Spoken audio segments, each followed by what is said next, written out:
In this video, I'll be explaining exactly what I do to collect Watch for Rolling Rocks in 0.5 A-presses.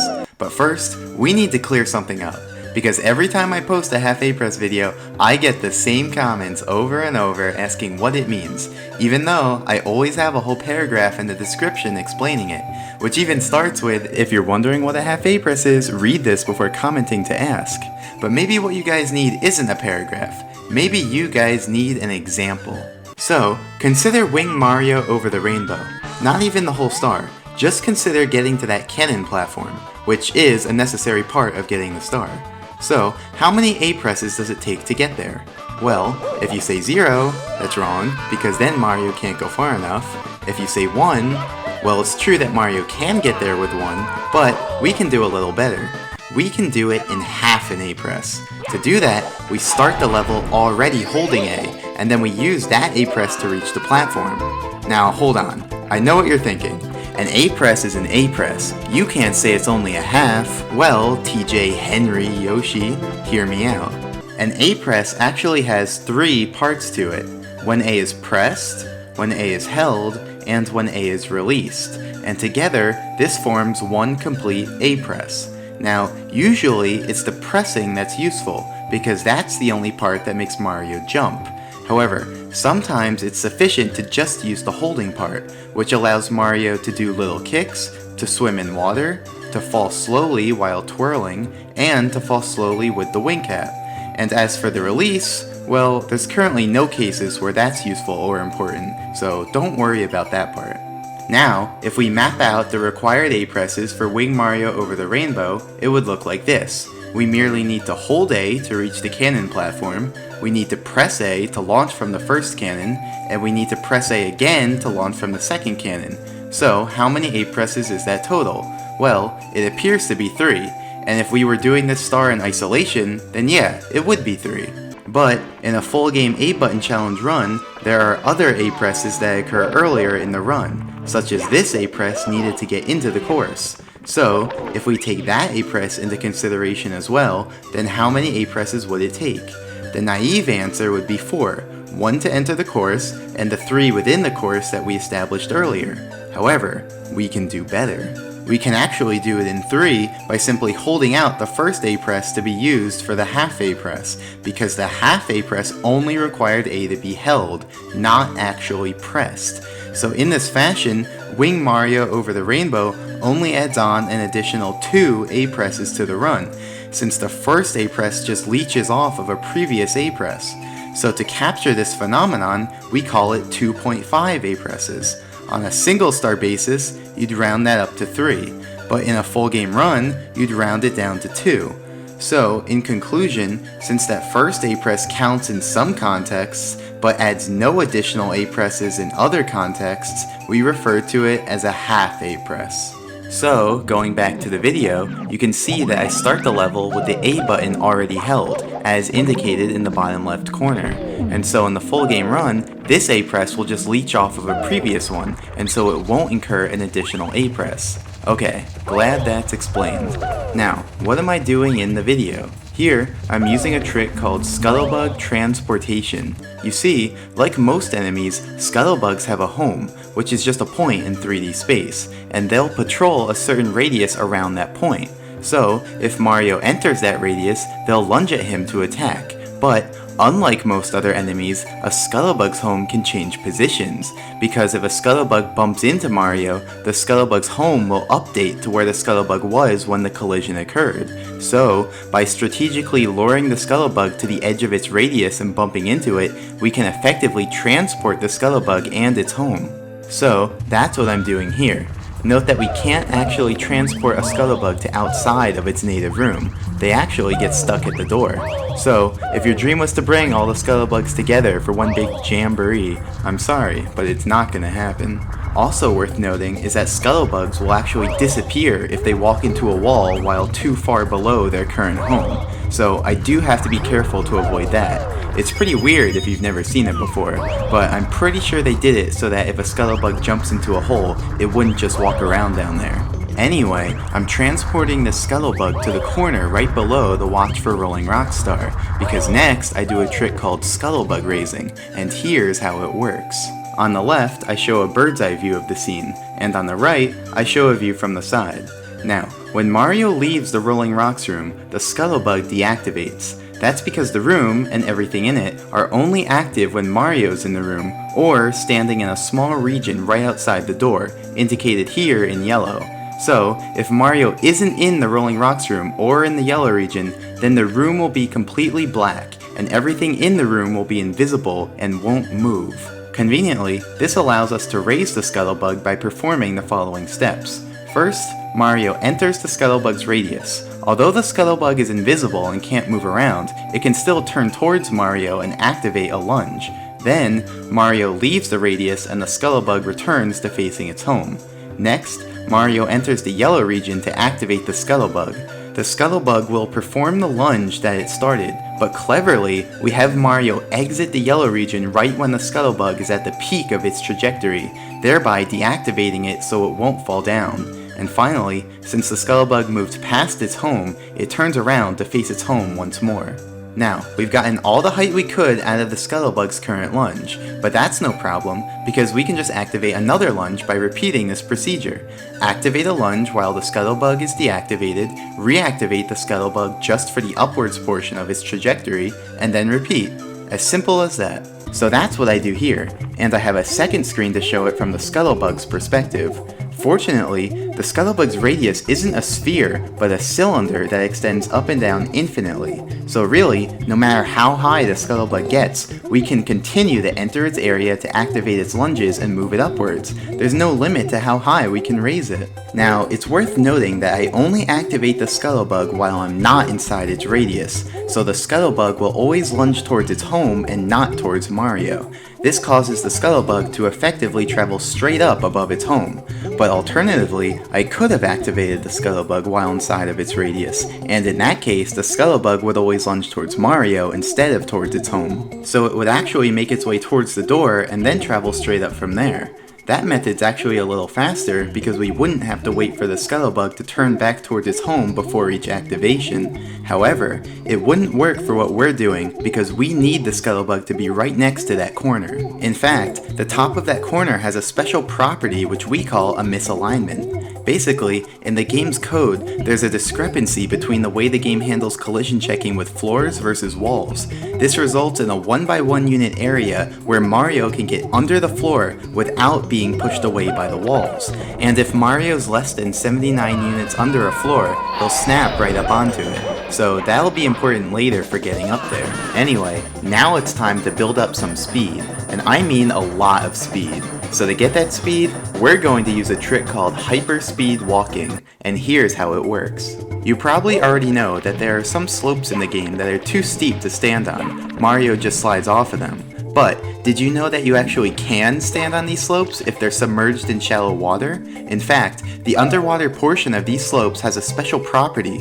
If you try running uphill on them, you'll end up running backwards at an increasing speed with no upper bound. But in most circumstances, this would cause us to end up in the water before building up any real speed.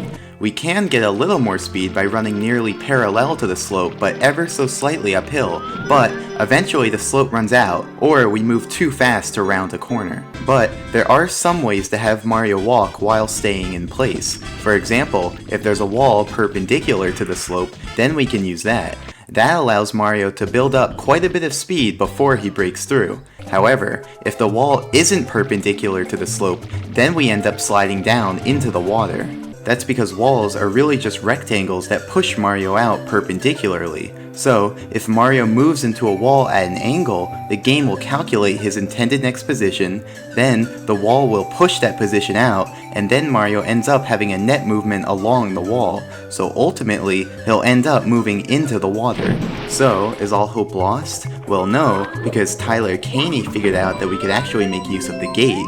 You see, the bottom of the gate is a ceiling, and the game doesn't like putting Mario too close to the area right under a ceiling because it doesn't think he fits. So, if we have Mario move backwards into the ceiling, the game will choose not to move him, so we're free to build up speed in place. but not infinite speed because we'd end up breaking free if our speed moved past the gate. So what do? We turn to redirect our speed out of bounds. Notice that we now have enough speed so that our intended next position is past the wall and out of bounds, and since the game doesn't like placing Mario out of bounds, it doesn't move him, and instead just lets him stay in place, just like the ceiling. But unlike the ceiling, out of bounds goes on forever, so we can essentially build up as much speed as we want without having to worry about breaking free. So now I do just that. Open the gate, use the ceiling of the gate to build up some speed, and then redirect my angle out of bounds to build up the rest. Now, you're probably wondering what I'm gonna need all this speed for. After all, I do build up speed for 12 hours, but to answer that, we need to talk about parallel universes. And if you thought my other tangents were complicated, just you wait. Okay, so Mario's position is a floating point number, but it's converted to a short when the game uses it to test for collision with floor triangles. In other words, Mario's position can basically be any decimal number, but it's converted to an integer between negative 32,768 and positive 32,767 inclusive. So, any fractional portion is truncated, and numbers too big or too small are moved into this range using the modulo operator. Graphically, that means that the position used for floor detection is always inside of this box, so if Mario's in that box, then his actual position and the position used for floor detection are the same, albeit maybe off by a single fraction due to the truncation. But if Mario leaves that box, then his actual position and the position used for floor detection will separate, since the position used for floor detection will just loop back around to remain in the original box. So now I ask you this. Here's the course. So if Mario is standing way over here where there's no land, but the position used for floor detection is on land, can he stand over here? The answer is yes. As far as the game sees it, Mario is in fact above land over here because the game actually checks for land over here. So, for all intents and purposes, there is essentially land over here, a copy of the original map, and this is what we call a parallel universe, or a PU. And this applies to every one of these boxes, so there's actually a grid of nearly infinite PUs. Here is a to-scale diagram of the PU grid. As you can see, the PUs are actually pretty far apart, but I'll be taking some creative liberties and drawing them closer together for the sake of clearer visuals. Now, PUs aren't as glamorous as you might think. The graphics are only found on the original map, so the PUs are completely invisible. Furthermore, PUs have no objects, like elevators or item blocks, no enemies, no items, like coins or stars, and not even any walls. So really, it's pretty barren.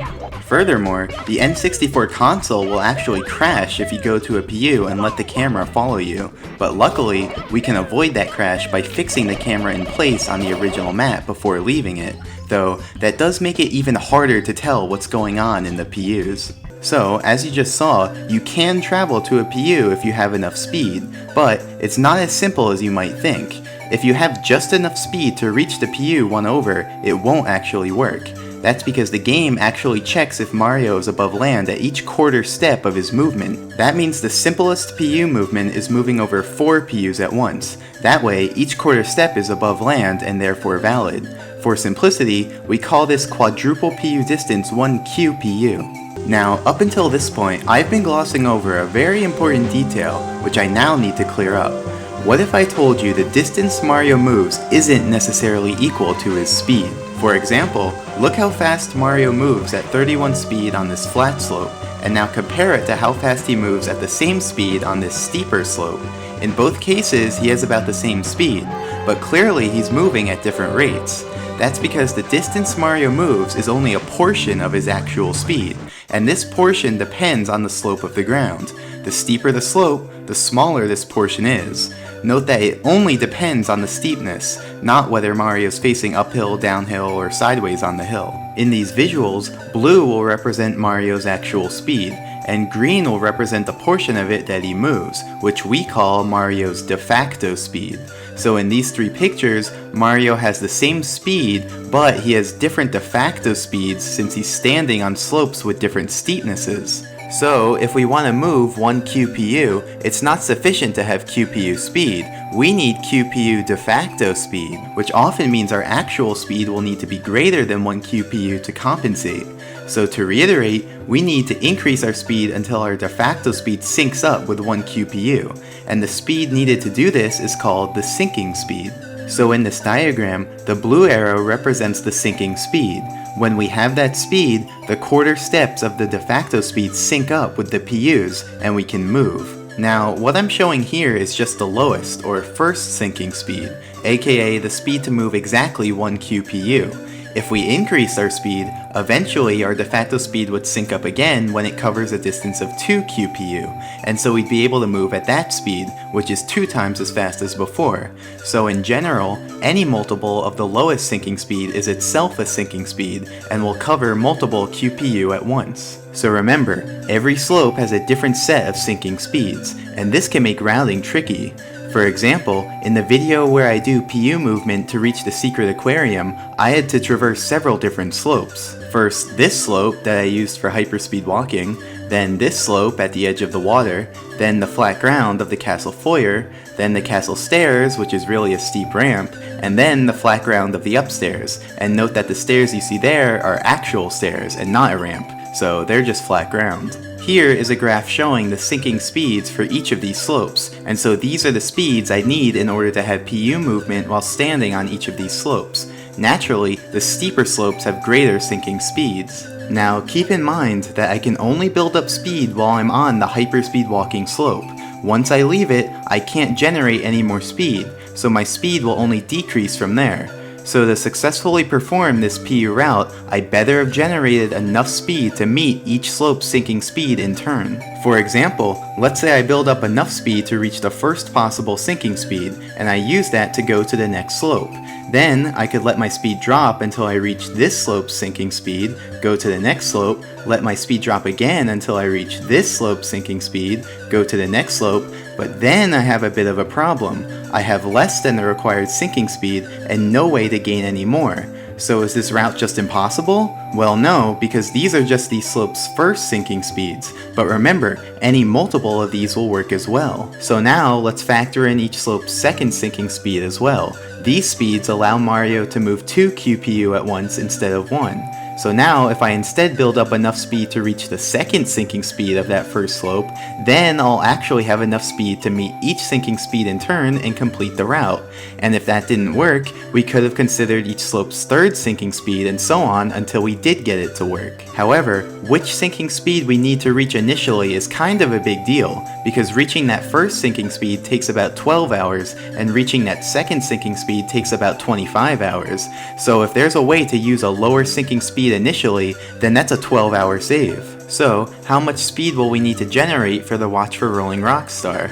Well, keep in mind that even with access to unlimited horizontal speed, we don't have any improved vertical mobility.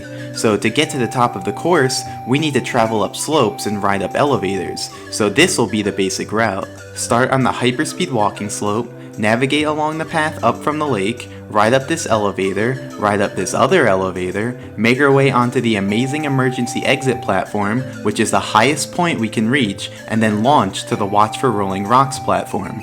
By itself, that still won't be enough height, but the scuttlebug we positioned will provide the extra bounce we need. So this is the graph of the syncing speeds of these slopes. Unfortunately, we run into a bit of an issue with the path up from the lake. That area is actually made up of dozens of floor triangles that each have different slopes.